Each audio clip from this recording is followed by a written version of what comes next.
Welcome back students. थोड़ा आगे देखते हैं। Now we have to talk about few of the products जो फूड क्वालिटी और फूड प्रॉब्लम्स को सॉल्व करने में बहुत हेल्प कर रहे हैं। उसमें से एक इम्पॉर्टेंट है single cell protein. Sea food का डिमांड जो है it's continuously increasing due to increase in the population and all, and we know that it takes generally around 3 to 10 kg of grain to produce 1 kg of meat by animal farming. And then when you produce 1 kg of meat, it's not that it is the complete source of protein. Few of them are still lacking because there are many essential amino acids which can be fulfilled only by plants and all. Okay? And more than 25% of human population is suffering from hunger and malnutrition. This is also a very big thing. So one of the alternate source of protein which scientists have developed is single cell protein. इसमें करते क्या है, microorganisms are used to prepare fermented products which are rich in proteins and all, such as cheese, butter. Some microorganisms, particularly I'll take a few names, जैसे blue green algae में spirulina, ठीक है, fungus में fusarium ग्रेमियरम, ये सब नाम याद रखिएगा। बैक्टीरिया में मेथाइलोफिलस मेथाइलोट्रोपस, एंड ईस्ट में वो भी एक फंगस है Candida utilities. These are used as human food. अब उसके ऊपर क्या है, माइक्रोब्स जो मैंने नाम बताया आपको, जैसे कि spirulina, Candida, Fusarium, these are grown on waste water from potato processing plants. Okay, मतलब ऐसे सिर्फ नॉट ओनली पोटैटो, मतलब एनी प्रोसेसिंग प्लांट्स जिसके आउटपुट में बहुत ज़्यादा न्यूट्रिएंट होता है, जैसे कि straw, molasses, animal manure and sewage. उस समय क्या होता है, ऑर्गेनिक वेस्ट होता है जो कि न्यूट्रिशन का काम कर सकते हैं माइक्रो ऑर्गेनिजम्स के लिए। तो इन्हीं सब को यूज़ करके इन जो माइक्रो ऑर्गेनिजम्स का मैंने नाम बताया, जैसे spirulina is a cyanobacteria and bacteria methylotrophus, yeast, candida, other fungi जैसे फ्यूजेरियम, इन सब को ग्रो करवाया जाता है to produce foods which are rich in proteins, minerals, fats, carbohydrates, particularly protein ज़्यादा होता है उसमें, and these are used as food by humans. The cells from micro organisms which are treated in various ways and used as food source are called single cell protein, क्योंकि ये सब क्या है, single cell organisms हैं। तो when micro organisms such as these are used as food for human use and they are treated in various ways, these are called single cell proteins.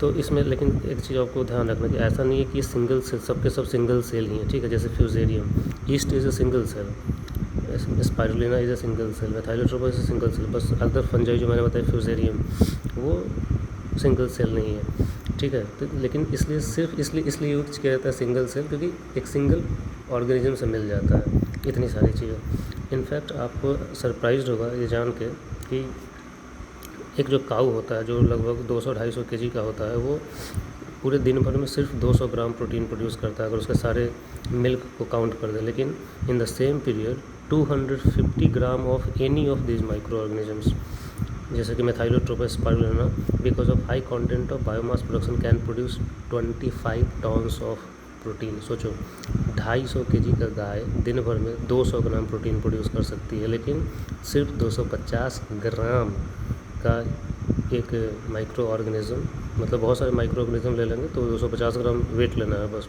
वो 25 turns produce कर सकता है protein का। See that is the advantage of single cell protein. ये देखिए आपके इस पर लिखा हुआ भी है। So that is the advantage.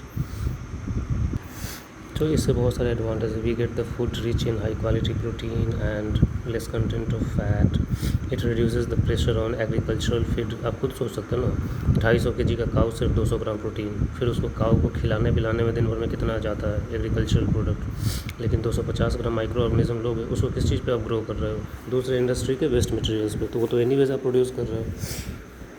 And चूँकि हम इसको इंडस्ट्रियल एफ्लुएंट से यूज़ कर सकते हैं, तो इन्वायरमेंटल पोल्यूशन को भी हम कम कर रहे हैं, क्योंकि वही सब वेस्ट मटेरियल आप नदी में तो कहाँ बहा देते हो, उसको हम यूज़ करके सब कुछ बना ले रहे हैं, तो पोल्यूशन कम होगा। एंड एससीपी को सिंगल सेल प्रोटीन जिसे बोलते हैं, इसको हम लोग लेबोरेटरी वगैरह में थ्रू आउट द ईयर बना सकते हैं। कुछ मैं नाम बता रहा हूँ, अब सिंपल एक रिवाइज कर दे रहा हूँ कि what is the role of plant breeding. कुछ एग्जांपल्स मैं बता रहा हूँ, जैसे कि वीट का एक टाइप है ट्रिटिकेल, ठीक है, जो कि ट्रिटिकम वीट और सीकेल राई को मिला के बनाया गया है। तो वो एक काफ़ी इम्पोर्टेंट फूड प्रोडक्ट है, ठीक है। उसी तरीके से जो मेज़ होते हैं मक्के, उनमें प्रोटीन ज़्यादा नहीं होता, लेकिन प्रोटीन रिच मेज़ को भी बना दिया गया है, जैसे कि शक्ति, रतन, प्रोटीना, ये सब मेज़ की वेराइटीज़ हैं, ब्रीड्स हैं, जिसमें लाइसिन नाम का अमाइनो एसिड ज़्यादा होता है। अभी तक more than 200 varieties of crops have been developed using mutation breeding. बहुत सारे प्लांट में डिजीज़ रेजिस्टेंस लाया गया है। कुछ बात करेंगे हम लोग नेक्स्ट चैप्टर्स में बीटी कॉटन वगैरह की। शुगर केन जितना भी आज देख रहे हो आप पूरे इंडिया में, they are all inter specific hybrids. नाम मैंने बताया था, Saccharum barberum and Saccharum officinarum, दोनों को फ्यूज़ करवा के, मतलब रिप्रोड्यूस करवा के जो वैरायटी बनाया गया पूरे इंडिया में ग्रो कर रहा है। फिर इसी तरीके से वीट का सोनारा 64, टाइचम नेटिव राइस, ये सब बहुत सारी चीज़ें डेवलप की गई है, ठीक है। This is how the things have been improved using plant breeding. Now will talk about 2-3 different things.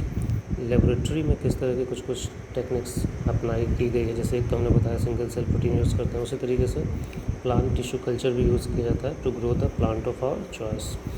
So what is the plant tissue culture? ठीक है, the plant tissue culture is the technique of maintaining and growing plant cells or tissues or organs on artificial medium in a suitable containers under controlled environmental condition, ठीक है। तो plants का, जैसे हम याद होगा आपको, हमने पढ़ा था कि प्लांट का जो एपेक्स होता है, रूट एपेक्स या shoot apex, they can be used in the laboratory to grow complete plants, ठीक है। तो इसी प्रोसेस को बोला जाता है प्लांट टिश्यू कल्चर। और प्लांट का वो part which is cultured for tissue culture, मतलब जिसको काट के लिया जाता है, दैट इज़ कॉल्ड एक्सप्लांट।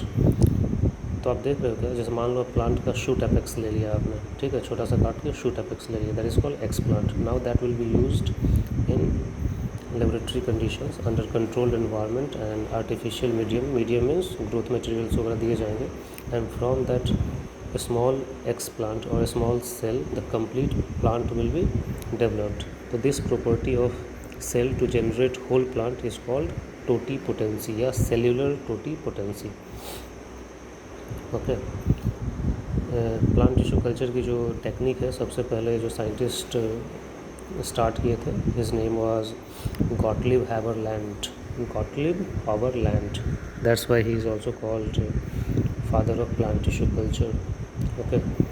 तो बहुत सारे उसके, जनरली हम लोग प्लांट का मेरिस्टेम यूज़ करते हैं, वही जो मैंने बताया, ये एपेक्स पार्ट। जितने भी मेरिस्टेम होते हैं कहाँ होता है, मोस्टली एपेक्स में मिलते हैं, लैटरल साइड्स में मिलते हैं, रूट एपेक्स, शूट एपेक्स या फिर नोड्स वगैरह में, क्योंकि उनके अंदर क्या होती है, नाम ही meristem means they can continuously divide more, and another thing is they are free from all the virus and all, so there is no infection in that one, they are free from virus.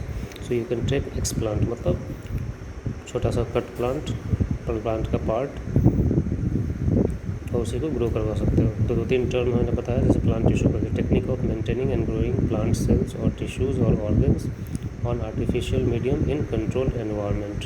The part of the plant which is cultured is called explant, and the ability of this small part या cell to generate whole plant from any explant is called cellular totipotency, okay.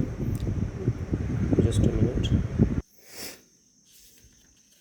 So there are different hormones which are also used for growth of plants. So let's talk about environmental conditions, and that we'll talk about nutrient medium, aseptic conditions, aeration and the hormones used.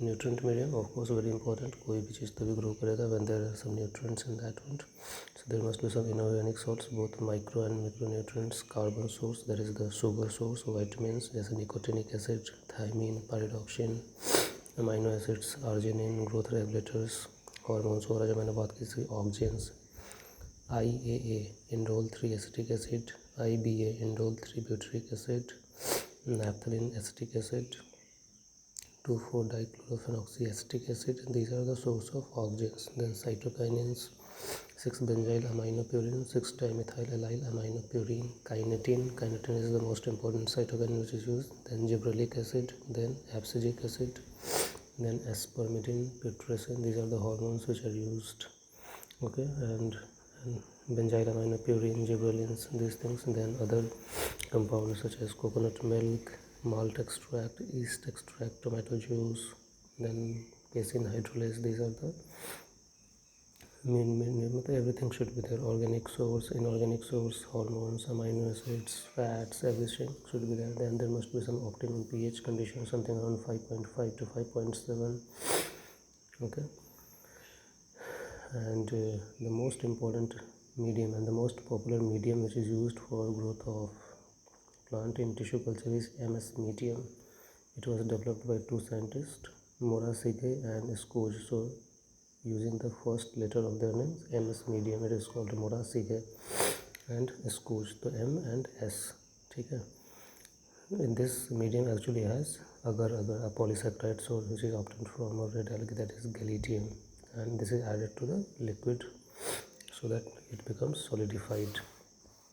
Then aseptic condition means sterilization. Since the nutrient medium contains sugar and all, so there can be growth of microorganisms in that, such as bacteria and fungus. So there must be arrangement for killing the growth of these microorganisms completely. They should be killed, क्योंकि अगर एक भी microorganism रह गया तो that will destroy the growth of plants. Then there must be proper aeration of the tissue culture, because air is also important. तो उसके लिए क्या करते हैं, टिश्यू कल्चर जो एपरेटस है उसको शेक किया जाता है. ठीक है, शेकिंग करते हैं, ऑटोमेटिक शेकर होता है. सो हवा हिलाने से हवा चला जाता है उसके अंदर. प्लांट मटेरियल हमने बताया कौन सा लेते हैं, जनरली मेरिस्टेम वगैरह यूज़ किया जाता है. ठीक है. अब दो तरीके का टिश्यू कल्चर होता है. ठीक है, one is called callus culture, another one is called suspension culture. Okay, in callus culture cell division in plant forms a callus. होता क्या है, जैसे आपने एक सेल ले लिया एक्स प्लांट. ठीक है, take that and put that in what do you call that, liquid medium. Okay, so the plant part which you have taken is called explant, that you took and that you put in the liquid medium of all the growth medium जो भी हमने नाम बताया, that solidified agar, then all the hormones, auxins, cytokines, gibberellic ऐसे सब कुछ डाल देते हैं, and then that is kept in the medium for 2 to 3 weeks. So उसमें क्या होता है, सेल का छोटा छोटा क्लम्प, मतलब एक मास इकट्ठा शुरू हो जाता है. ठीक है, और धीरे धीरे वह मास जो होता है वो बड़ा हो जाता है. ठीक है, तो सारे सेल एक जगह एकदम कंटिन्यूस डिवाइड करके एक बड़ा सा मास बना देते हैं. That is unorganized irregular undifferentiated mass of cells, that is called callus. ठीक है, अब वो कैलस डेवलप कर गया और उसी को निकाल के फिर सब कल्चरिंग की जाती है. सब कल्चरिंग मीन्स एक जैसे कैलस इकट्ठा हो गया, एक ही जगह सेल का पूरा मास है, अब उसको छोटे छोटे टुकड़ों में काट के अलग अलग टेस्ट ट्यूब्स में या ग्रोथ मीडियम में डाला जाता है और उससे धीरे धीरे प्लांट्स वगैरह ग्रो करते हैं. तो कैलस कल्चर के बाद सब कल्चरिंग की जाती है. ठीक है, क्योंकि अब सारे सेल्स एक ही टिश्यू कल्चर टेस्ट ट्यूब में इकट्ठा हो गए तो धीरे धीरे पूरा टेस्ट ट्यूब फिल हो जाएगा, तो न्यूट्रिएंट की कमी पड़ जाएगी and they will die. So एक सफिशिएंट कैलस जब इकट्ठा हो जाता है then they are transferred into new culture vessels. तो मेन कल्चरिंग से छोटे छोटे कल्चर वेसल में ट्रांसफ़र किया जाता है. दिस इज़ कॉल्ड सब कल्चरिंग. ठीक है, उसके बाद धीरे धीरे उसी में प्लांटलेट्स जनरेट करते हैं और फिर उससे नया प्लांट बनता है. ओके, दिस इज़ कॉल्ड सब culturing. Now the second one is suspension culture. Suspension culture में क्या करते हैं, सेल्स वगैरह ले लेते हैं. ठीक है, स्मॉल, और उसको एक लिक्विड मीडियम में सस्पेंड कर दिया जाता है. ठीक है, एंड म्यूजियम में यूजुअली ऑक्सीजन वगैरह डालते हैं. ठीक है, और उसको सस्पेंशन है तो उसको एजिटेट किया जाता है, मतलब एक शेकर में डालते हैं, उसको 100 to 200 रिवोल्यूशंस पर मिनट के हिसाब से शेक किया जाता है. तो चूँकि शेक किया जाता है तो कल्चर ज़्यादा अच्छे से ग्रो करता है कंपेयर टू कैलस कल्चर. तो this is suspension culture. Liquid medium में डाला जाता है और उसको शेक किया जाता है रोटेटर से. So this is suspension culture. Okay, so let me close this video and in the next video I will complete this process, somatic hybridization, and दो चार कुछ और एक्स्ट्रा चीज़ें मैं डिस्कस करके and will close this particular thing. Okay, thank you.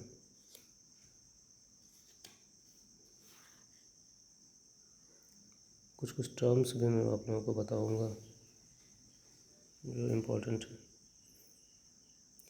Okay, let's close this.